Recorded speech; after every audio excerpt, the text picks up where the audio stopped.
Hey everyone, Pete here from techmystressaway.com and welcome to part 4 of the WordPress membership crash course. In this lesson we're going to be looking at publishing and protecting your content, and then we're going to take a look at the content scheduler feature, which is relatively new to WishList, and it's a way of dripping content. So that means if you have, say, a 12 lesson course and you want to release it, say on week 1 you want lesson 1, then on week 2 you want to release week 2, you'd use the content scheduler to do that. In the last lesson we looked at some of the settings that you can do. I just wanted to touch back on that in this lesson before we move into the actual content. So if I go to advanced options and then go to global defaults and protection, we looked at this only show content for each membership level.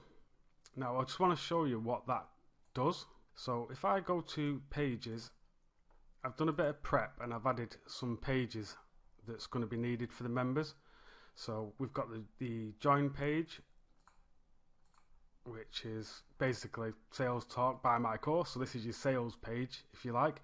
Now you may want to set this to your home page once everything's live and ready to go. This just depends on how you want to lay everything out.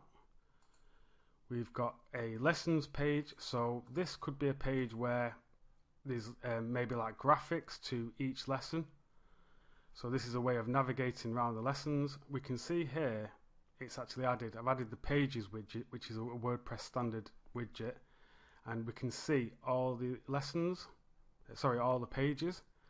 So what I want to show you is that if I open up the home page in an incognito window, we can see that you can no longer see the links to the pages. Now if I go back, and because I'm logged in as an admin, obviously I can see this, but this is basically what this option is doing. It's only showing content for members or whoever's a member of that particular level. So if we switch this off, and then if I go back to the incognito window, in fact, just bear with me, I just have to purge the cache. That's another note, just to, if you're using some kind of caching plugin, some parts of the plugin may act a bit weird, so you may have to disable cache on certain pages. So stuff like registration pages, anything that's dynamic, you may have to switch off the caching, but that's just a side note. Now if we go back here and I do a full refresh, we can see on this page I'm not logged in, but I can still see these links. So then if someone who's not logged in click the link, we'll see what it takes them to the WishList holding page, and basically says the content you're trying to view is for members only. So if you want this to happen and then you want to maybe send them to a particular page where you say join as a member and send them to your sales page, you can do that, but I prefer to turn this off just to stop people getting frustrated when they're clicking links on the site. So that's just something I wanted to highlight there, so I'm just going to turn that back on. Now the other thing I wanted to mention is this automatically protecting new content. So when you publish a page here, it will automatically protect it if you've got that switched on, or post even, it's not just pages, post, anything you publish will be protected by default, but it doesn't actually add them to a membership level. So you just need to be aware that it's going to kind of just protect it, but members won't be able to see it either. So if we go to content protection, which is under the WishList member menu, this is the place where we can like bulk manage different posts and pages. So I haven't got any posts at the moment, so this is blank, but if I go to pages, we can see it's listing everything that's under pages. I'm just going to show you here how you can kind of bulk manage it. Now you can do this every time you publish a page, which we'll go through a bit later, but at the moment we'll see here it says there's no membership levels assigned. So there's certain pages here that I don't want to kind of protect. So obviously the sales page, so I'm going to tick that, the join page, and the members page, which is basically like the members home page. So this is somewhere someone can visit before they log in, or this is where they can actually log in if you want to set it there. So if I just tick them two and then click on select an action, I can edit the content protection status, and then if we click the drop down, I can set these to unprotected. So if we update protection, we'll now see that the little padlock's now open, so it's set to unprotected, so anyone can see these pages. So just to show you that, if we go to an incognito window again, so we're not logged in, we'll see we can now see these two pages and we can access them as non-members. That's just something else I wanted to highlight there.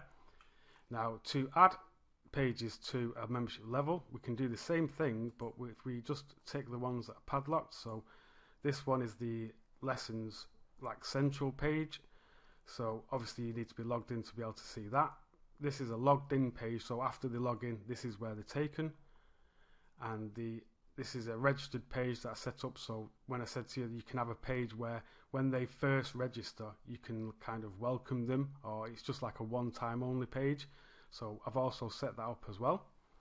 And then if we go back up to the top, and then we add levels to content, click in the box, and then we want to add it to our beginner's course, and then click add level.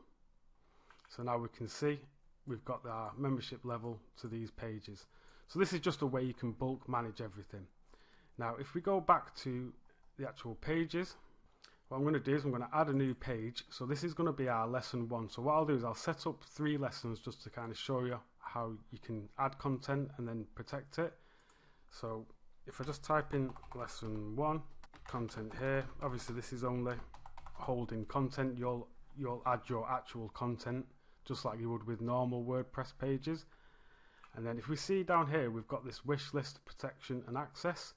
So we can set it to unprotected. So this is when you actually first publish the page. You can manage it here and set it to unprotected. We can do it protected. So this is where we would now select which membership level we're adding it to. We've only got one, obviously, so I'm going to select that. And then if we click apply settings, that will then protect this page, and it'll make sure that these members can actually view the page. You can do a pay per post, so if you were selling membership to particular pieces of information, so maybe on a daily basis you could do this pay per post access, so that's another option that you've got.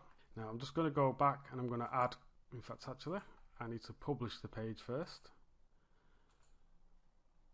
So that's that now live. I'll add the other 2 lessons and you'll see why I'm doing this in a second, if I can spell.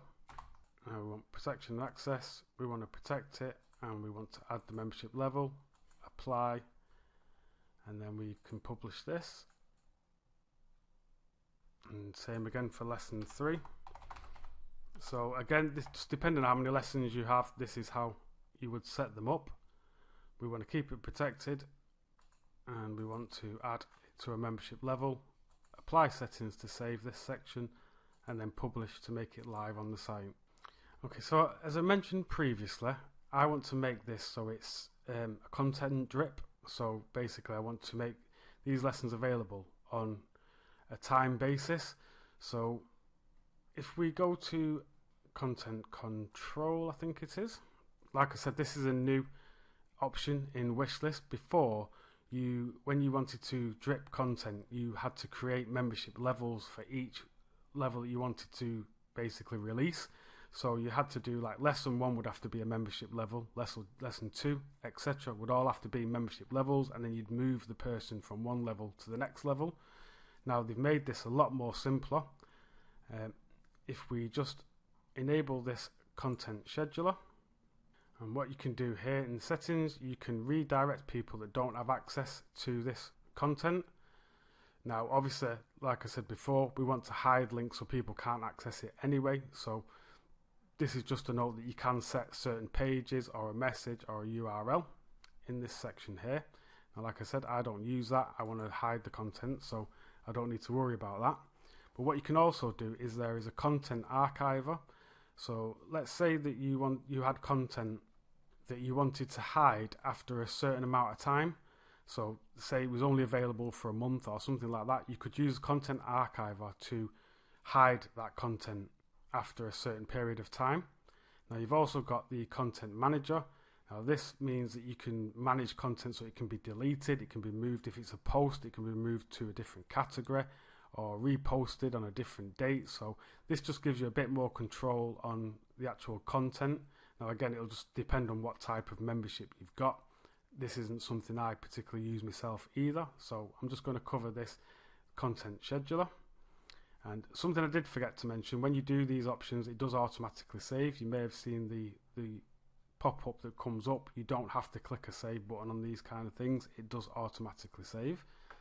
So if we go back to pages, and now what I'm going to do is, under lesson 1, this is the one that's going to be released as soon as they join the membership site. So I don't need to worry about this one here. But if I go to lesson 2, what we will now see is that we've now got this scheduler option enabled. So if we click on scheduler, we can see here that we can set how long it is and since they joined. So this here, show after, is the amount of days after they joined. So I want this to be 7 days after. So this is going to be a weekly course. Lesson 1 they get straight away. Lesson 2 is going to be 7 days after they join.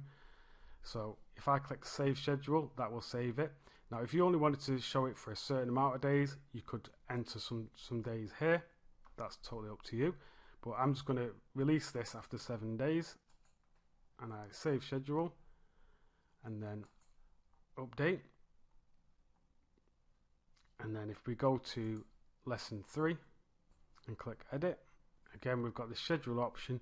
So this one now is, because this is lesson 3, so this is going to be 14 days after they've joined. So you need to remember this is after they joined.